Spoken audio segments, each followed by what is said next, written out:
بسم اللہ الرحمن الرحیم۔ میں ہارون رشید عرض کر رہا ہوں۔ ارادہ تو یہ تھا، آج کچھ تیاری بھی کر رکھی کہ دن میں بات کروں گا، لیکن کچھ غور و فکر کا سلسلہ جاری رہتا ہے، کچھ خبریں ہوں، کچھ نئے نکات ہوں، ورنہ تو آپ سوشل میڈیا پہ ساری چیزیں دیکھ ہی لیتے ہیں۔ شیخ رشید کا قصہ بھی آپ نے دیکھ لیا اور صنم جاوید کا بھی دیکھ لیا۔ اور ایک چھوٹی سی بات یہ عرض کرنی ہے، کئی دوست میسج بھیجتے ہیں بار بار کہ آپ کی صحت اچھی نہیں ہے اور اپنا خیال رکھیں، اور یہ وہ۔ میری صحت اچھی ہے، بالکل ٹھیک ہے، 10-12 گھنٹے روز میں کام کر سکتا ہوں، اور کرتا ہوں جو میرا کام ہے لکھنے پڑھنے کا، اور سارا وقت اس کے لیے تو نہیں لگا رہتا، اور بھی چیزیں پڑھنے کی ہیں، بہت سمجھنے کی ہیں، اور اصل انٹرسٹ تو اسی میں ہے، ورنہ پیشکشیں تو کئی طرح کی ہوتی رہتی ہیں، لیکن اب مجھے اس میں کوئی دلچسپی نہیں رہی۔ اور میں سچی بات یہ ہے کہ 20 لاکھ اگرچہ میرا ایک سورس آف انکم بھی ہے، مگر میں اس لیے زیادہ مجھے فکر رہتی ہے کہ ورنہ آپ شکایت شروع کر دیتے ہیں اور احتجاج کرنے لگتے ہیں۔ جب میں نے شروع کیا تھا تو مجھے اندازہ نہیں تھا کہ ایک پوری کمیونٹی وجود میں آ جائے گی، 1.5-2 لاکھ آدمی، اور پھر ان میں سے بعض جو دوست ہیں وہ بہت ناراضی کا اظہار کرتے ہیں، غصہ کرتے ہیں کہ دن میں کیوں نہیں کرتے اور روز کیوں نہیں کرتے۔ اب روز کیا نئی بات کریں، کوئی خبر ملتی ہے جب اور اس پہ اطمینان ہو جاتا ہے، اسے چیک کرنا پڑتا ہے۔ خبر یہ نہیں ہے صنم جاوید کی گرفتاری، مجھے کل کہا گیا تھا کہ نہیں وہ گرفتار ہوں گی، اور بڑے ریلائبل سورسز کہہ رہے تھے، مگر میری کامن سینس یہ کہتی تھی، میں اخبار میں نیوز ایڈیٹر رہ چکا ہوں، کہ خبر مسترد کیسے کی جاتی ہے، کچھ نہ کچھ مجھے اس کا فہم ہے، تو مگر میں نے مانا۔ یہ کہا گیا تھا کہ کوئی پریس کانفرنس نہیں ہوگی آئندہ سے، جو لیڈر انحراف کرے گا پی ٹی آئی کا، اور کوئی تماشا نہیں ہوگا، بس خاموشی سے وہ استحکام پاکستان پارٹی کا یا ان کی خٹک صاحب کی پارٹی کا حصہ بن جائیں گے۔ لیکن میں نے اس سے بھی گریز کیا۔ اب جب تک اطمینان نہ ہو جائے تو کیسے میں۔ دوسری بات یہ ہے کہ ایک پورا تبصرہ چاہیے ہوتا ہے۔ ٹالسٹائی نے کہا تھا کہ پھولوں سے ہار نہیں بنتا، ہار دھاگے سے بنتا ہے۔ ایک سینٹرل آئیڈیا جب تک بالکل واضح نہ ہو، اس کے لیے بہت سوچ بچار کرنا پڑتا ہے، بہت غور کرنا پڑتا ہے، پھر اس کی ایک ترتیب بنانی پڑتی ہے۔ اس کے بغیر کیا فائدہ گفتگو کرنے کا، آپ کا قیمتی وقت ضائع ہوگا۔ اور ہم نے اپنے اساتذہ سے یہ سیکھا ہے کہ لوگوں کو بور کرنے کا آپ کو کوئی حق نہیں ہے، گفتگو میں اور نہ تحریر میں۔ دیکھیے ایک خبر تو یہ ہے، اچھی خبریں بھی ہیں، مگر یہ پہلے بری خبریں سن لیں آپ، اور ممکن ہے اس شر میں سے بھی اللہ تعالیٰ خیر برآمد کرے۔ بھارت سرمایہ کاری کر رہا ہے پاکستان میں، اور سیاست میں کر رہا ہے، اور ایک عرب ملک کے ذریعے کر رہا ہے، جہاں 5 آئیز کا دفتر ہے، جو سب سے بڑا انٹیلیجنس کا ادارہ ہے، بعض اعتبار سے سی آئی اے سے بھی بڑا ہے، 5 ملکوں نے مل کے بنایا ہے امریکہ کی قیادت میں، اور MI6 سے اگرچہ MI6 کا تجربہ زیادہ ہے، اور اس علاقے کے بارے میں جو بھی پالیسیاں بنتی ہیں اس میں MI6 برٹش انٹیلیجنس ایجنسی کا عمل دخل زیادہ ہوتا ہے، چونکہ وہ 200 سال سے یہاں کام کر رہے ہیں۔ وہ اب یہ حکومت پاکستان کا کام ہے، متعلقہ اداروں کا کام ہے، مگر مجھے ریلائبل سورسز نے یہ بتایا ہے، بیرون ملک سے بتایا ہے، ان کے پاس شواہد بھی ہیں۔ اگر کوئی آدمی چاہے گا تو میں اسے جتنی اور بھی میرے پاس معلومات ہیں وہ بتا دوں گا، کیونکہ اسٹیٹ کا مسئلہ ہے۔ باقی تو نواز شریف صاحب ایک وائسرائے کی طرح آ رہے ہیں، وہ ایک جاگیردار کے محسوسات بیان کرتا ہے شاعر، کہ ان کی محنت بھی میری، حاصل محنت بھی میرا، ساحر لدھیانوی کی نظم ہے، ان کی محنت بھی میری، حاصل محنت بھی میرا، ان کے بازو بھی میرے، قوت بازو بھی میری، میں خدا بند ہوں اس وسعت بے پایاں کا، موج عارض بھی میری، نکھت گیسو بھی میری۔ صوبائی حکومتیں بھی اپنا سوائے سندھ کی حکومت کے، اور وہ بھی کوئی مزاحمت تو ظاہر نہیں کرے گی، ان کی ہیں، گلگت بلتستان کی بھی ان کی ہے، کشمیر کی بھی ان کی ہے، جہاں سے 11,000 آدمیوں کا مطالبہ کیا گیا ہے۔ آئیں گے تو شاید اتنے نہیں، کوشش بہت کر رہے ہیں۔ بعض لوگوں کو، بعض جو ہیں وہ شہنشاہ عالم کو، وائس رائے کو خوش کرنے کے لیے، کو آسودہ کرنے کے لیے اتنے بے چین ہیں کہ 5,000 روپے بھی آفر کر رہے ہیں. پتہ نہیں کیا خزانہ ملنے والا ہے. میرا تو خیال ہے نہیں ملنے والا خزانہ. اب اس طرح لوٹ مار تو نہیں ہو سکے گی. اور کمشنر ہیں اور ڈپٹی کمشنر ہیں اور ٹرانسپورٹر ہیں، اور ٹرینوں پہ جناب پینٹنگ کر دی گئی ہے، پینٹ کر دیے گئے ہیں نعرے، اور بسوں پہ کر دیے گئے ہیں، اور دنیا بھر سے ویگنیں آ رہی ہیں، بلوچستان سے، کراچی سے. ٹی وی پہ مہم ہے، سوشل میڈیا پہ مہم ہے، ڈالر بھی خرچ کیے جا رہے ہیں. میرا اندازہ 1 کروڑ روپے کا تھا، لیکن اندازہ یہ کہ اس سے کہیں زیادہ خرچ ہو جائے گا. لیکن 50,000 آدمیوں کے کھانے کا بندوبست کیا گیا ہے. باقی کام ٹیلی ویژن چینلوں کا ہے، وہ لمحہ لمحہ رپورٹ کریں گے. اب وہ جہاز اتر رہا ہے، اب اس کے ٹائر نے زمین کو چھو لیا ہے، اور اب وہ ٹیکسی کر رہا ہے، اور اب جناب اور آگے بڑھ گیا، اور آگے بڑھ گیا، اور آگے بڑھ گیا، اور رک گیا، اور نواز شریف صاحب باہر نکل آئے، اور وغیرہ وغیرہ. کل آپ نے دیکھا پروگرام سب روک دیے گئے، اور ترانہ جو ہے وہ سنانا شروع کر دیا گیا. حالت یہ ہے، گورنمنٹ کالج لاہور کے مزید تفصیلات ملی ہیں کہ ساری دیواروں پہ طلباء نے نعرے لکھ دیے تھے نون لیگ کے خلاف. نون لیگ کے خلاف کیا، جن لوگوں کے خلاف لکھے ہوں گے، اب زیادہ جو ہے گفتگو بہت کھول کے کرنے کو جی نہیں چاہتا. اور پھر اس حال پہ بھی طالب علم جو ہے وہ چڑھ دوڑے. دیواروں پہ تو کوئی کرا دیے، کوئی ہٹا دیے، کچھ پینٹ وینٹ کر دیا، اور وہ اس حال پہ بھی. اور آئی بی اور اسپیشل برانچ رپورٹ کر رہی تھی. چنانچہ وہ خودی پہ جو لیکچر انہیں دینا تھا، خودی پہ لیکچر دینا تھا. دیکھیے محترمہ مریم نواز نے کس قدر علم حاصل کر لیا ہے. تو وہ پھر انہوں نے فیصلہ کیا کہ وہ نہیں کریں گے. جہاں کہیں پوسٹر ہیں، اسکولوں کے بچے ان پہ پتھر مارتے ہیں، انہیں پھاڑتے ہیں، نعرے لگاتے ہیں، وہ آپ نے دیکھ ہی لیا ہوگا. تو یہ نہیں ہے کہ کوئی اپنا وہ منصوبہ ان کا کامیاب ہو رہا ہے. وہ ٹیلی ویژن پہ آپ کو یہی نظر آئے گا، چینلوں پہ یہی نظر آئے گا کہ منصوبہ کامیاب ہو رہا ہے. لیکن مشکل ہے. کتنی آسانی سے جنرل مشرف نے کاف لیگ بنا دی تھی، اور کتنی آسانی سے 80% سے زیادہ لوگ نون لیگ کے کاف لیگ میں آ گئے تھے. اب تو اتنی آسانی سے نہیں ہو رہا. جو شیخ رشید صاحب کے ساتھ ہوا، جو طور صاحب نے کہا ہے، ہمارے مشفق و مہربان طور صاحب نے، کہ وہ اپنا کس طرح ان کو لایا گیا اور دھکے دیے گئے، اور آنکھیں جو ہیں وہ آنسوں سے بھری ہوئی، اور قمیض پھٹی ہوئی، اور کالر سے پکڑا ہوا. اب یہ تو طور صاحب کے بارے میں تو آپ نہیں کہہ سکتے کہ وہ کوئی یعنی نون لیگ کے مخالف ہیں.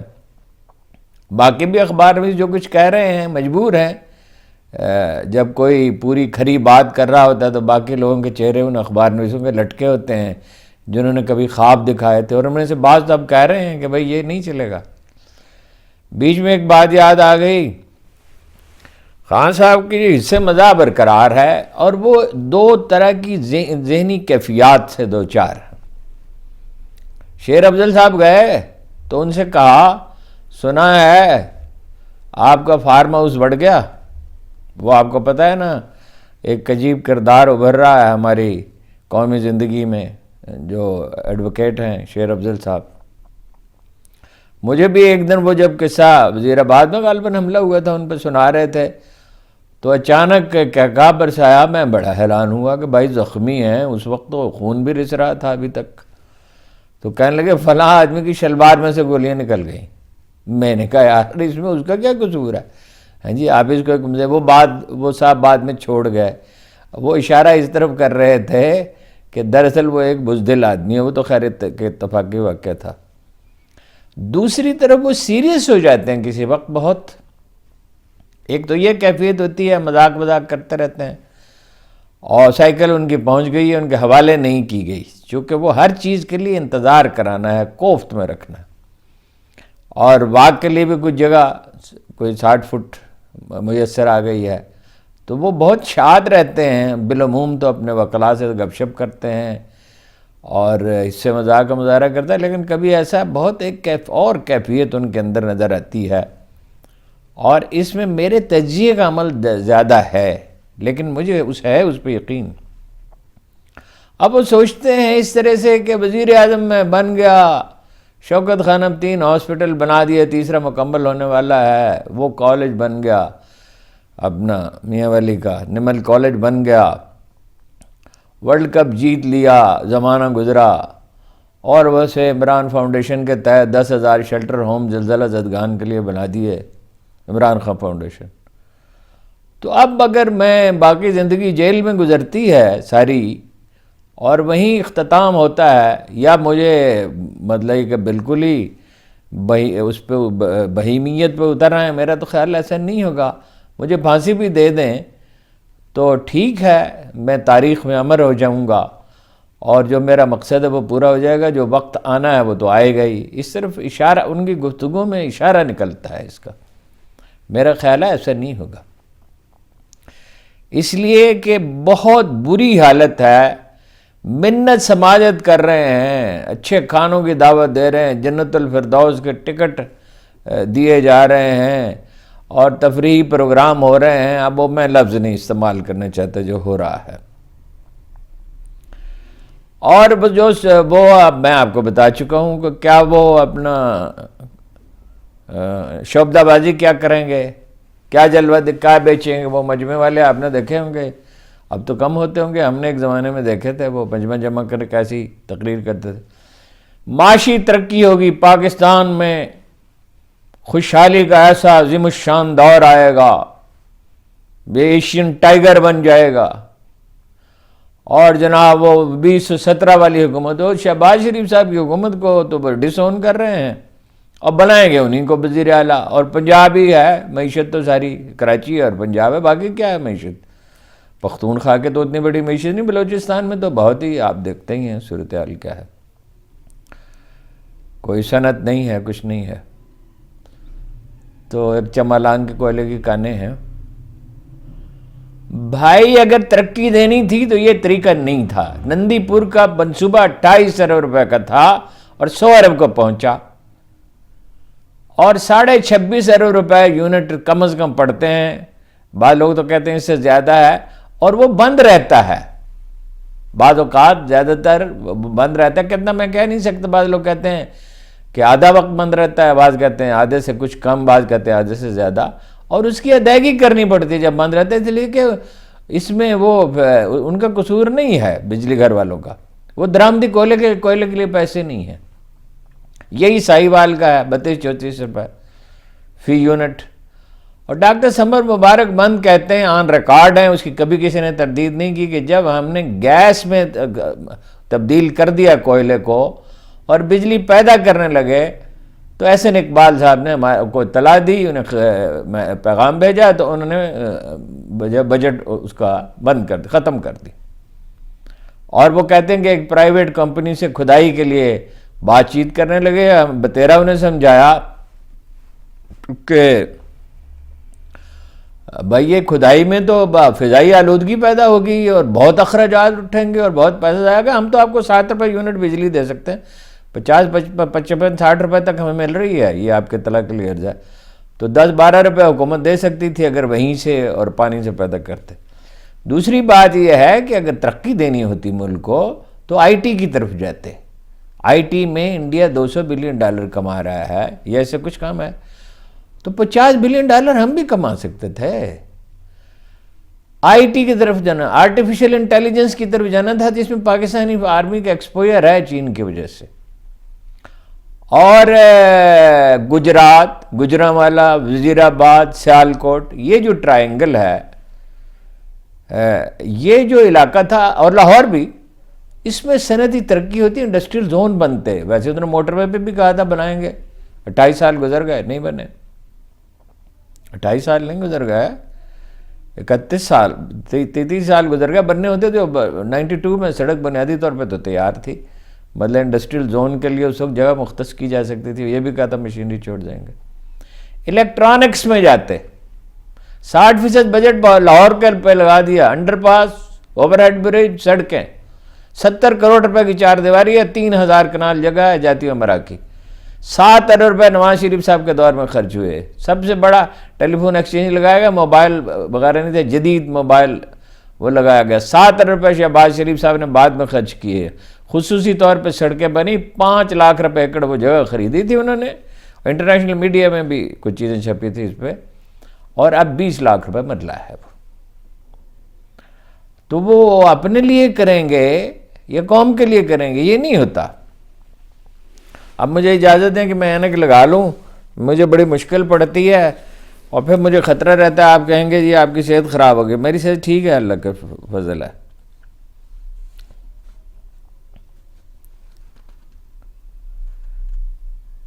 انور مسعود صاحب کا ایک جملہ مجھے یاد آ رہا ہے، اتنے میں نوٹس دیکھتا ہوں، کہ کہکا وہ ہوتا ہے جسے نچوڑیں تو اس میں سے آنسو نکل پڑے۔ شیخ رشید کے انٹرویو میں یہی کیفیت تھی، انہوں نے کہہ بھی دیا میں چلہ کاٹنے کے لیے گیا تھا، اور جب وہ اینکر نے کہا کہ کیا آپ کا خیال ہے میں اس بات پہ یقین کر لوں گا، آپ کی بات پہ اعتبار کر لوں گا، تو انہوں نے کہا میری خاطر کر لیں۔ صنم جاوید کے والد صاحب سے میری گفتگو ہوئی، انہوں نے خود ٹیلی فون کیا، بڑی مہربانی فرماتے ہیں، لہجے میں ان کے استحکام تو تھا، لیکن بہرحال ایک باپ کا دکھا ہوا دل، مجھے غالب کا شعر یاد آتا رہا، ضبط نے گریہ کے ایک شور اٹھایا غالب، ضبط نے گریہ کے ایک شور اٹھایا غالب، جو قطرہ نہ نکلا تھا سو طوفان نکلا۔ یہ ساری پاکستانی قوم کی حالت ہے، ساری سے مراد ہے 60-70% لوگ اتنے ہی، اور متحرک لوگ، ان کے یہی حالت ہے، اور یہی ہوگا آخر میں، ایک طوفان اٹھے گا۔ لوگ سمجھ نہیں رہے، جو لوگ یہ سمجھتے ہیں نا حکمران بڑے دانا ہوتے ہیں، وہ سمجھ نہیں رہے۔ آخر کو ایک طوفان اٹھتا ہے، ہر 8-10 سال کے بعد ایک طوفان اٹھتا ہے، ہر حکمران اس میں بہہ جاتا ہے۔ جب وہ ہوتا ہے تو لگتا ہے کہ اس کے بغیر کام ہی نہیں چلے گا، اور جب وہ چلا جاتا ہے تو آدمی سوچتا ہے کہ اس کے ہوتے ہوئے کیسے ملک محفوظ رہا۔ اب تو مطلب ساری دنیا کی سازشیں ہو رہی ہیں۔ میرا خیال ہے ٹکٹ دیں گے اپنا زیادہ، اگر بالکل ہی پابندی نہ لگا دی تو ٹکٹ دیں گے زیادہ وکلاء کو اور خواتین کو، تناسب زیادہ ہوگا، اور ایسے کارکنوں کو جو ڈٹ کر کھڑے رہے۔ اگر بالکل ہی یہ ہوا کہ کاغذات ہی مسترد کر دیے، یا لڑنے کی اجازت ہی نہیں دی، یا پولنگ ایجنٹوں کو ہی روک دیا گیا، تو وہ ٹھیک ہے، پھر وہ کوئی الیکشن نہیں ہے، اور پھر ممکن ہے وہ 77 کسی صورتحال پیدا ہو جائے۔ تحریک انصاف کو جلسے کی اجازت مل گئی جناب لاہور میں، یہ کمال ہو گیا، مگر کہاں پہ؟ قصور کے قریب ایک جگہ ہے کانا، وہ قصور کے راستے میں ہے، ممکن ہے لاہوری کا حصہ ہو، تو وہاں وہ جلسہ کر سکتے ہیں۔ اب وہ کہہ رہے ہیں، ان کے کارکن مذاق اڑا رہے ہیں کہ آپ صرف اتنا کریں کہ اس کی ضمانت منظور کر لیں صنم جاوید کی، اور اس کی صدارت میں ہم ایک جلسہ کرتے ہیں، آپ سے وعدہ ہے نہ کوئی ٹرانسپورٹ، نہ کوئی کھانا، نہ کوئی تشہیر، اور نواز شریف کے جلسے سے بڑا جلسہ کرتے ہیں۔ یہ واقعہ یہی ہے، اگر صنم جاوید اور ڈاکٹر یاسمین راشد الیکشن لڑیں محترمہ مریم نواز اور جناب نواز شریف کے خلاف، تو ان سے 2 گنا ووٹ لے سکتے ہیں۔ سروے اس پہ ہو چکے ہیں، نئی قیادت ابھر رہی ہے۔ دیکھیے، ہر کچھ عرصے کے بعد، کوئی زمانہ گزر جانے کے بعد تاریخ کو اپنا ورق الٹنا ہوتا ہے۔ جو لوگ آپ کو بہت بلیک پکچر دکھا رہے ہیں اور مایوسی کا اظہار کر رہے ہیں، ظلم کر رہے ہیں، یہ وہ لوگ ہیں جو، معافی چاہتا ہوں میں بہت ادب کے ساتھ میں کہہ رہا ہوں، جو اہل علم کی صحبت جنہیں نصیب نہیں ہوئی، جنہوں نے اس پہ غور نہیں کیا، اللہ تعالیٰ جو ہے اس کی صفت رحم، اس کی صفت عدل پہ غالب ہے۔ وہ انسانوں کو آزمائش سے گزارتا ہے، انہیں سکھانے کے لیے، ان کی کیپیسٹی بلڈنگ کے لیے، ان کو استعداد بڑھانے کے لیے امتحانوں سے انسانوں کو تکلیفوں سے گزارتا ہے۔ تو پھر یا تو لوگ بجھ جاتے ہیں، اپنے آپ کو تباہ کر لیتے ہیں، انڈیویجولز بھی، قومیں بھی، یا پھر وہ سبق سیکھ لیتے ہیں، جو کوئلو پائلو نے کہا تھا، زندگی میں غلطی نام کی کوئی چیز نہیں ہوتی، بس سبق ہوتے ہیں، اگر ہم نہیں سیکھتے تو قدرت ہمارے لیے ہمیں پھر امتحان میں ڈالتی ہے۔ تو تاریخ اپنا ورق الٹنے والی ہے۔ دیکھیے، بہت ہم نے جاگیرداری نظام کو برداشت کر لیا، بہت ہم نے دیکھ لیا دکاندار ٹیکس سے مستثنا ہے چونکہ وہ فلاں پارٹی کے ووٹر ہیں اور ہر حکمران پارٹی کے وہ ووٹر ہیں، اور ذمہ دار ٹیکس نہیں دیں گے جو کم از کم 400-500 ارب روپے ہو سکتا ہے۔ عشر تو فرض ہے، اللہ اور اس کے رسول کا حکم ہے، یہ تو اللہ رسول سے جنگ کرنے کے مترادف ہے کہ فصل کا 10واں حصہ آپ تصور کریں، 30 بلین ٹن جو ہے وہ گندم ہوتی ہے، 3 بلین ٹن گندم تو پاکستان کے سارے بھوکوں کے لیے کافی ہے، بلکہ اس کو بیچ بھی لیں تو باقی ضرورتیں بھی پوری کر لیں۔ تو ہم ایک پسماندہ زندگی گزار رہے ہیں، ہم نے جدید دور میں داخل ہی نہیں ہوئے۔ صنعتی انقلاب سے آشنا رضا شاہ کبیر نے، کوئی اچھا حکمران نہیں تھا، وہ ایک نقال ہی تھا، 20 برس میں ایران میں وہ انفراسٹرکچر تعمیر کیا تھا جو انگریزوں نے ہندوستان میں 90 برس میں تعمیر کیا، اور وہیں سے پھر بیٹا تو ویسے نہیں تھا، میں پہلے رضا شاہ کی بات کر رہا ہوں، اس شہنشاہ ایران کے نہیں جو ہمارے دور میں گزرا ہے۔ تو پھر ایران میں انقلابی نے وہیں سے کام شروع کیا، ایران کو کیوں نہیں چھیڑ رہے؟ میں فلسطین پہ الگ بات کروں گا، اس میں بہت اہم خبریں ہیں۔ تو وہ اپنا اس طرف جاتے، جدید صنعت کاری کی طرف جاتے نا، اب ایران پہ کیوں نہیں حملہ کر رہے؟ یعنی اسرائیل تو چاہتا ہے، اس کے ایٹمی پروگرام سے ڈرتے ہیں کہ ممکن ایٹم بم بنا ہی لیا ہو، یا وہ تیزی سے بنا لے جب صلاحیت ہوتی ہے تو پھر، اور سائنس اور ٹیکنالوجی میں بڑی ترقی، افغانستان تک تو مصنوعی دریا بنا رہا ہے سینکڑوں میل لمبا، اور ہم لوگ جو ہیں وہ اوور ہیڈ برج بناتے رہے اور موٹر ویز بناتے رہے اور صنعت کاری کی طرف کوئی توجہ نہیں دی۔ یہ میرا خیال ہے کہ ایسی شعبدہ بازی ہے، جیسے کل بھی کہا تھا، جو بہت جلد ناکام ہونے والی ہے، اور لوگ اس طرح اٹھیں گے جیسے شاعر نے کہا تھا کہ ہم تو چپ تھے مثالے انار و مہتاب، وہ جو آتش بازی ہوتی ہے اس کے نام ہے انار اور مہتاب، ہم تو چپ تھے مثال انار و مہتاب، جب ہمیں آگ لگائی تو تماشا نکلا۔